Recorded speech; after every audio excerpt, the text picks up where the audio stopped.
Hello and welcome to News Swarm. I'm your host Chris from the CHRILLCAST, and today we have a second topic. The first one we covered this morning was a big PlayStation remake coming, some rumors we had heard about that from Video Games Chronicle. And then for this segment, we're going to be talking about the second place option, which is Metroid Dread Sales. What are they? What do they look like? And how well is this game doing? Alright, if you haven't done so already, make sure you guys subscribe and like this video, and then comment down below what you think about Metroid Dread Sales. Here's the headline here. Metroid Dread from comicbook.com is already breaking franchise sales records. Metroid Dread hasn't even been out for a full week on the Nintendo Switch, but it already looks like it could be the most successful entry in the history of the long-running franchise. Remember, the total sales of the entire franchise is about 18 million. So, the highest selling game in the entire series was Metroid Prime at 2.84 million. Followed by the original game at 2.73 million. So, with Metroid Other M selling surprisingly well on the Wii at 1.3 million. But it's not even close when you look at Metroid Prime and Metroid. And then they're saying right now that Metroid Dread is trending at just under 1,000 sales below what Metroid Prime had sold, but that's only physical sales. It's highly likely that Metroid Dread digitally is selling well over 1,000 sales in the UK and is probably beating Metroid Prime overall in total sales, which means we could be seeing the best-selling Metroid game of all time in Metroid Dread on the Switch, which would be really cool because the Switch, I mean, I'll be honest, I think this is the only game I have pre-ordered all year besides Shin Megami Tensei 5. So I was pretty hyped, and I've been playing this game like crazy, and it's really, really good. It plays very smoothly.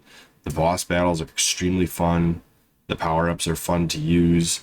The game doesn't tell you what to do, but it kind of keeps you from doing the wrong thing. So whatever area you're in, it's pretty easy to figure out where to go next because the game kind of slowly unravels as you play. And it definitely takes some skill. Some of these boss battles are very hard. But I must say, I've thoroughly enjoyed it to the point where I'm probably going to go back and get Samus Returns on the 3DS. And I've already purchased several other Metroid games, like the Metroid Prime Trilogy. I already owned Fusion and Zero Mission and Metroid 2 Return of Samus. But I've got to go back and get the rest of them now. This game has really hyped me up, and if I'm this hyped over a game series that I've played but never been this hyped about, I have to imagine that the rest of the general public who loves these games is loving all this spotlight on the Metroid series. And Nintendo might be thinking twice about ending the Metroid series on Metroid 5. They might have to bring back Samus for another 2D platformer going forward because this is clearly successful. And whether it's in the Metroid universe or Metroid, I'm not going to spoil the game, but they'll have to figure out a way to continue the story because this is just too good of a game.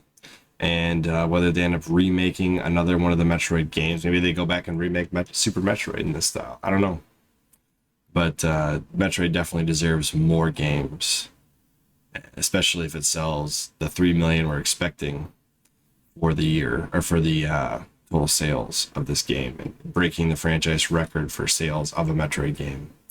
I don't know, what do you guys think down below? Should Nintendo make another remake of a Metroid game? Or if you've played Dread, how do you feel about Nintendo continuing the story post Metroid Dread? Does that make sense to you guys? Do you think that should be part of the series? Or should they kind of go in a different direction like the Metroid Prime trilogy did and kind of experiment with new ideas? Anyways, let me know what you guys think down below. If you like the way we cover the news, as always, make sure you like this video, subscribe to this channel, and we'll definitely have to see you on the next one. So, bye guys.